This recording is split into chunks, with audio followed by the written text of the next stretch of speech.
Doug, favorite new wave band of the 80s. Go.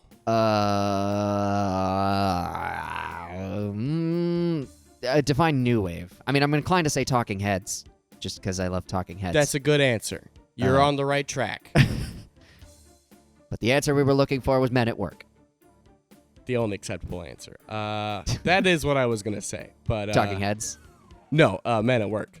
But yeah, Talking Heads. Great entry. Great answer. I mean, it depends. I like a contestant on Family Feud. Good answer. Good answer. It's not the number one answer, but it's on the board. Oh, this part sucks too. Also, welcome back to Super I'm Gonna Die a Lot 2 Electric Boogaloo. Quick save. Yeah, I'm inclined to say Talking Heads, just because they were danceable. And funky, but funky in a nerdy way. Which, oh yeah, naturally is something. That's kind of our aesthetic, so anything that it even remotely lines up with that, we're into it. It's kind of on brand and just enjoyable. We're into it. Also, I like it as evidence that you don't necessarily have to go, ooh, baby, baby, in order to make your songs danceable. Which I like. Not that there's anything wrong with that. No, you can have a whole song, or actually at least 2 songs that are just existential crises that are incredible pop hits. That is true. Some of them with barely any singing in them. Yeah.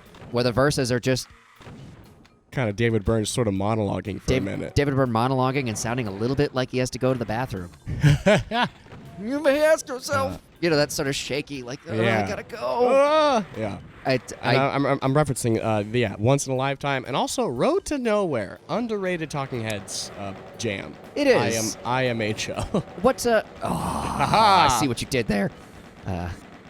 What album is that from? Small Creatures? Is that what it's called? Small Creatures? Tiny Creatures? Tiny Creatures. Little Creatures. Little Women. No, that's a novel. Academy Award winner. Now a major motion picture. Yes. No, the one, something, synonym for small creatures. Minuscule. Creatures. Beings. Dolphins. Dolphins are creatures. Yeah, that one, which also has, what other, And She Was, which I do like a lot as well. That's a good song, That's too. That's a great song. I actually really like more songs about buildings and food. Because it was their first album with Brian Eno, but it wasn't as big as the next two. Like they hadn't expanded the sound yet. They were still kind of the minimalist rock, or sort of robot punk kind of group. Yeah. Yeah. And it's dry, and the songs are really especially weird. Like early, like the self-titled or Talking Head 77.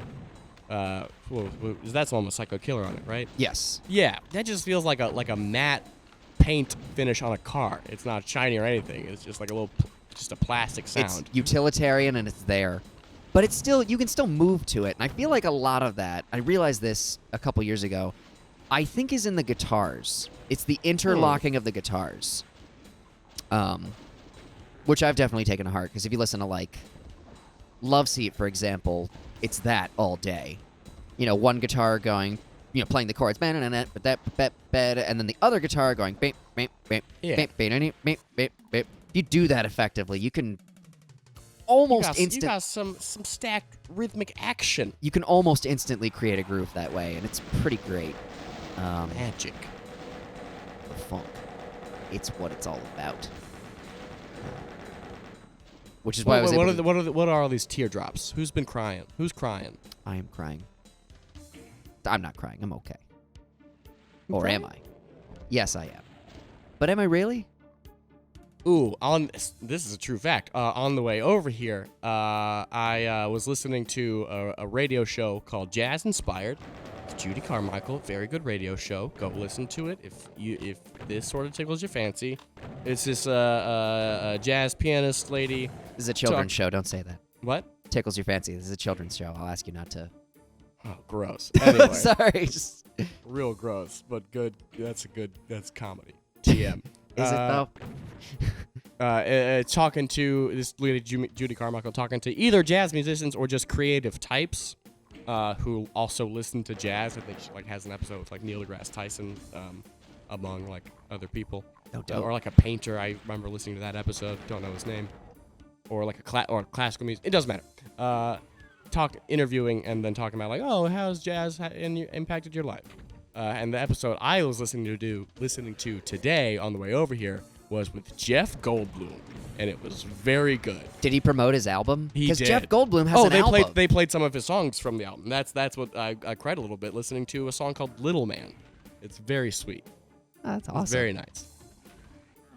What an interesting life to Go lead. listen to Jeff Goldblum's jazz albums if you haven't already. And if you didn't even know he made music, he does, and it's so good. He's just a jazz pianist, right? Yes. And he sings on Little Man, though. Oh, word. Yeah. How's his singing? Not bad. Sounds a little processed, like, pitch corrected. Yeah. But it's not bad. Also makes you wonder what kind of ravages hit the voice as you get older. Like, you listen to people with perfectly vibrant voices in their youth, and people who maybe didn't even necessarily take poor care of their voice. And I do wonder... just the muscles change. Yeah. I mean, Elton John did a lot of drugs, so I guess he doesn't count. But I think Elton John started out as a tenor and is now a baritone. Yeah. Yeah. So there's that. But what, Actually, I was thinking about this the other day, and we've probably talked about this before. What is the quintessential Legend of Zelda game to you?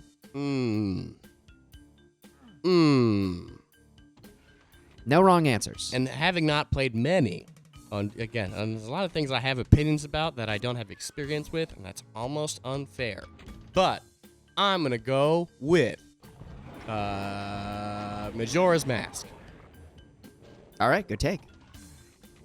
Now, why would you say that? Let's backtrack here.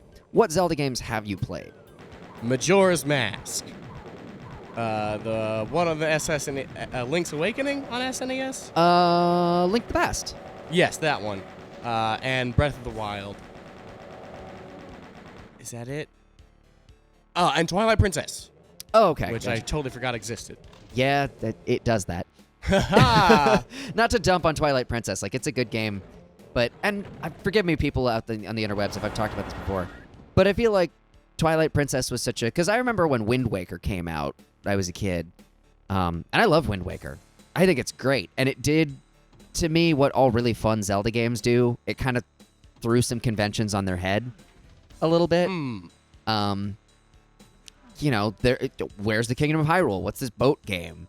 And everybody's making fun if they're like Zelda because it was like cartoony or whatever. But like, it was great. Fun new art style. And Why that's not? like that portrayal of Ganondorf is probably my favorite ever because they make him kind of a he's still a villain, but he's oddly sympathetic in that game, or he's just more nuanced and more characterized, and he seems a little bit older, which is interesting. See, of the ones I've played, I'm going with Majora's Mask. Fair enough. What would you say is the Zelda game? Oh man, hard choice. Before I forget, I was just talking about wait, I think there's a secret here. Oh yeah. Gonna need that ammo.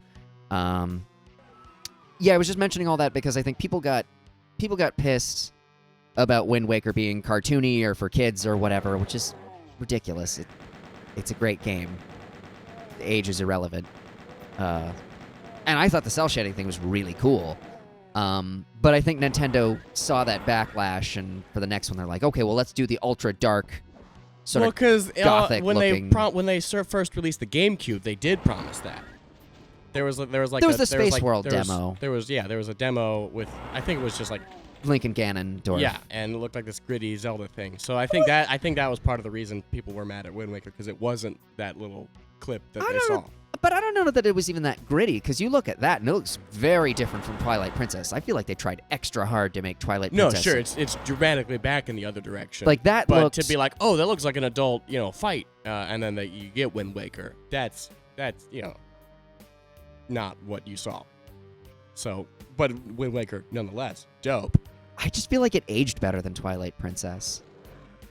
That's definitely true. Which again, not to say Twilight Princess is bad. Like, I've yet to play a bad Zelda game, and I'm sure I'm sure there are people out there going, oh, they're Get in all the terrible comments. except Tell for... us your least favorite Zelda game. Actually, yeah, do that. I would be fascinated to hear everybody's take on Zelda games. But just because I'm a tried and true millennial, I'm inclined to say Ocarina of Time. Although Breath of the Wild is it's great. I mean, it's my favorite Zelda game.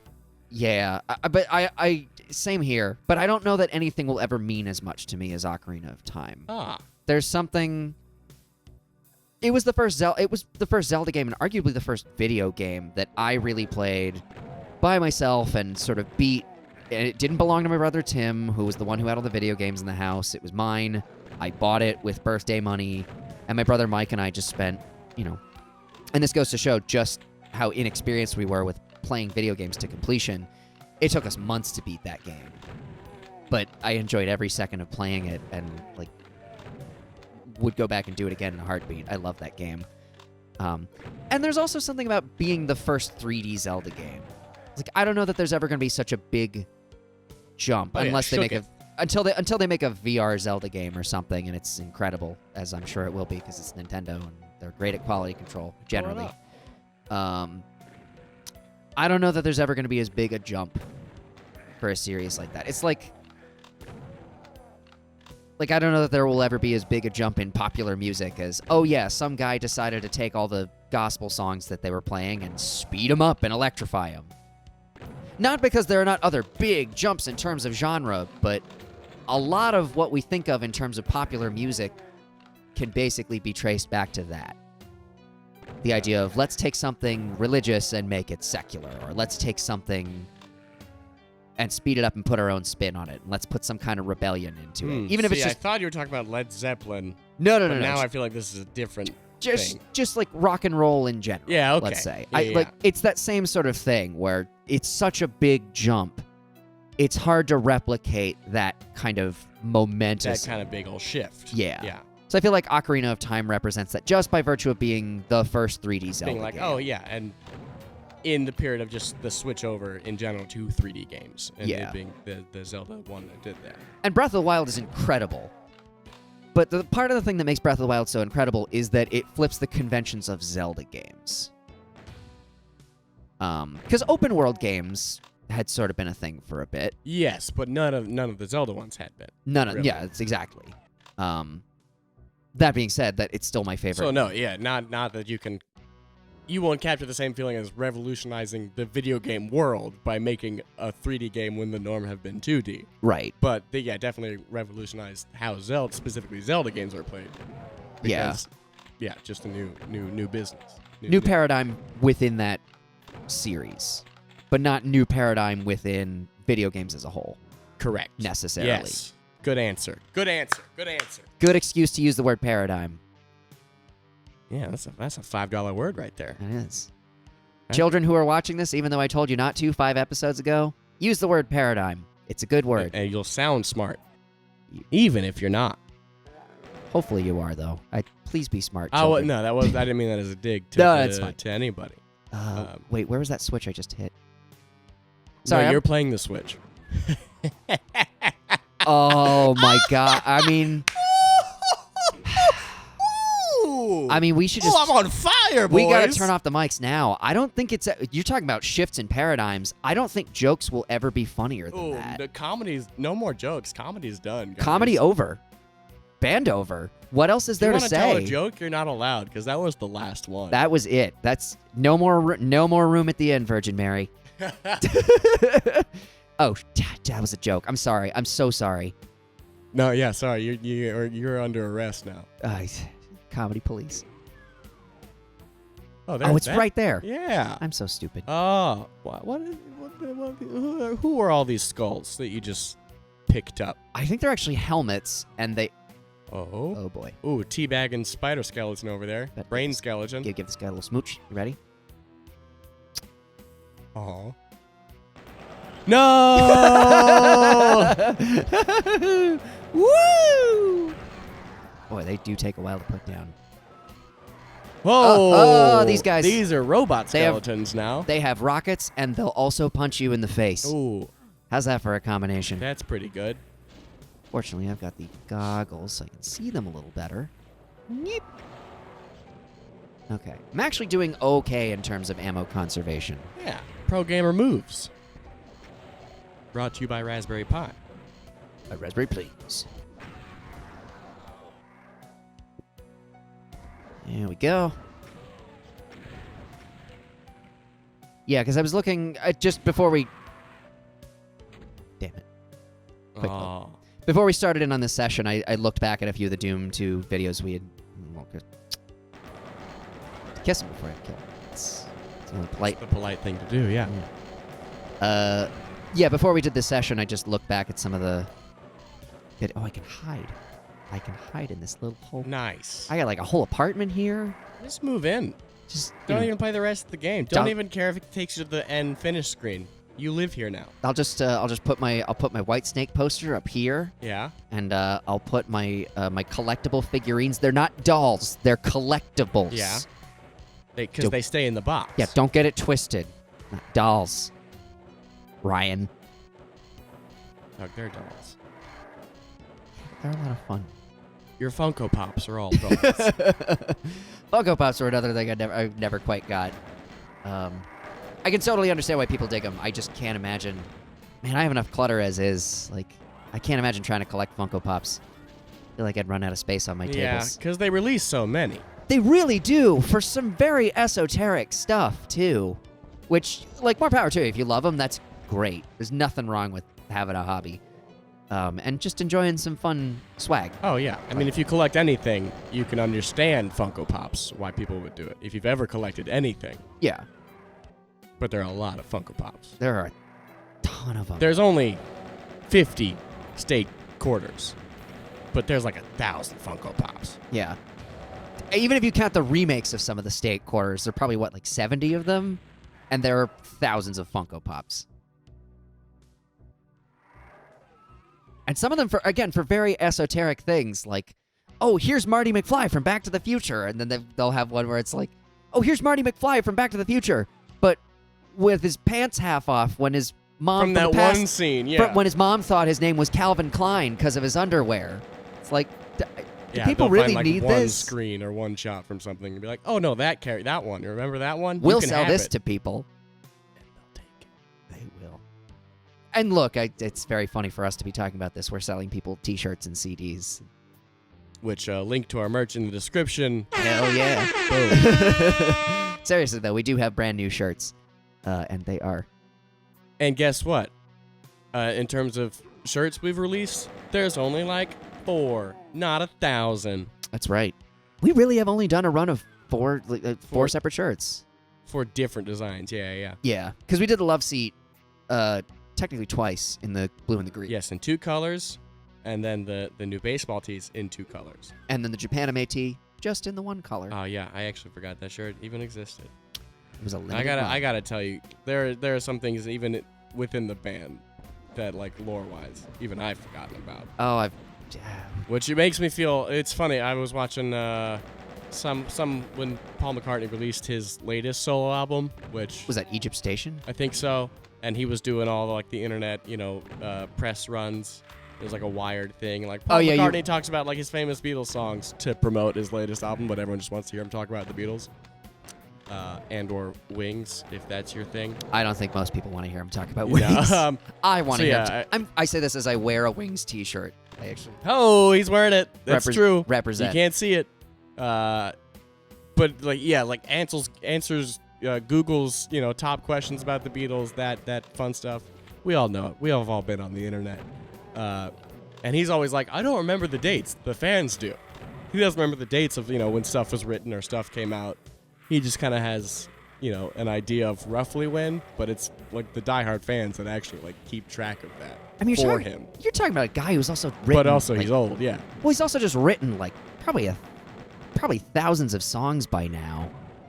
At a certain point, it just obviously you probably remember the ones that are most popular with the greatest number of people just because they ask about them the most. But at a certain point, I would imagine, it kind of gets hard to just keep track of all of them, especially if you just keep working. He strikes me as the kind of guy where as long as he is living and able, he will be writing songs. Yeah. Which is kind of... That's nice. I wouldn't mind. I wouldn't mind living out my days like that. Be neat. Probably very different songs by the end of my life. I'm gonna live out my days traveling and dancing with pretty women. Just like the owner of Maryland Fried It's Chicken. like the owner of Maryland Fried Chicken. Go Google it if you have questions, because I'm sure you do. And fun fact about Maryland Fried Chicken, not in Maryland, it's in Orlando. Which makes it even cooler. Even better. Yeah. That the whole story behind Maryland Fried Chicken, it's awesome. I'm so glad you find that as enjoyable as I do. I just that sentence I like so much. That's a good sentence. He spent his retired and spends it traveling the world and dancing with beautiful ladies. Love it. It's like a guy trying to sell himself as being like, Like, no, I'm cool. I'm gonna spend my retirement. It's like what you would expect a teenager to say, or something like that. Yeah, when I'm old, I'm just gonna travel and dance with pretty girls. Yeah, he doesn't want to swear, but he's like, I'm gonna dance with pretty ladies. Yeah, Yeah. America. Sorry. What is Super health? do you have any character voices, like original characters that you like to do, that you throw in like conversation? It's hard to think of one off the top of my head. Or even if it's not like a specific thing you're trying, like going for, just like a different like voice that's not yours that you'll throw in every once in a while. Off the top of my head, I mean, I like impersonating other people. Yeah, okay. But in terms of original characters, Yeah, like just things like I've little voices, little quirks you'll throw in. I always loved when like a skater, generic skater guy. He's freaking like, yeah, it's awesome, man. Like, sick, dude. Love that. It's freaking sick, dude. Nice, man. I don't know why. I love doing it. That's just fun to do. Just throwing that voice right in your nasal cavity, and everything is pretty cool, pretty awesome. It's pretty gnarly, man. I like doing, there are some days you'll wake up and you'll be on YouTube or something, or in the car listening to the radio, and it just seems like everything is an ad, and I just hate ads. They're so pandery. Yeah. And I'll get served ads for things that are not even relevant to me. Like, I keep getting YouTube ads for USAA, which is, I believe it's like auto insurance, but only for veterans, which I am not. That is true. And it's just so annoying. And the voice is, we make USA for veterans like Cassie. So I'll just do like a tweaked up. Yeah, that's it. I'll just do a tweaked up version of that. You when got that I'm one. pissed off and annoyed. Like, we made for veterans like Cassie. And meanwhile, I'm going to stick my face in a meat grinder. Yeah. That's like, stick it to the man, dude. You know what I'm saying? Like, yeah, dude, awesome. Or like, Awesome, dude. yeah, just ads like that drive me nuts. And the ones that are the ones on YouTube where they've now figured it out where, yeah, if they give you 15-second ads, generally you can skip them by the 5-second mark. And if it's a 6-second ad, whatever, it's 6 seconds. But now they'll pack on 2 6-second ads back to back. So they can't get you for the full 15 because they know you'll just skip it, but they will harass you for 12, and it's almost as bad. That's only 3 seconds shy. There's just something lame and cynical about that I really hate. Or the fact that they know that you can't skip until 5 seconds. Okay. So every ad's attempt at like the 5-second mark hook, it's like a lose reaction for me. It's like, oh, that was a bad attempt at that. Or like, oh, damn, they worked, but they worked hard for that. Yeah. I'm like, oh man, they got me. It just Screw them. You either, it's like screw them either way. You like either hate them or you hate yourself. Self for falling for it. Correct. Oh dear. Okay. Oh, that's a big boy. That's a big beefy boy right there. That's a heckin' chunker. That's Let's fight him on the next Raspberry Plays, because I get the feeling there's gonna be a lot of dying. Like, comment, and subscribe for more cowardice. Okay.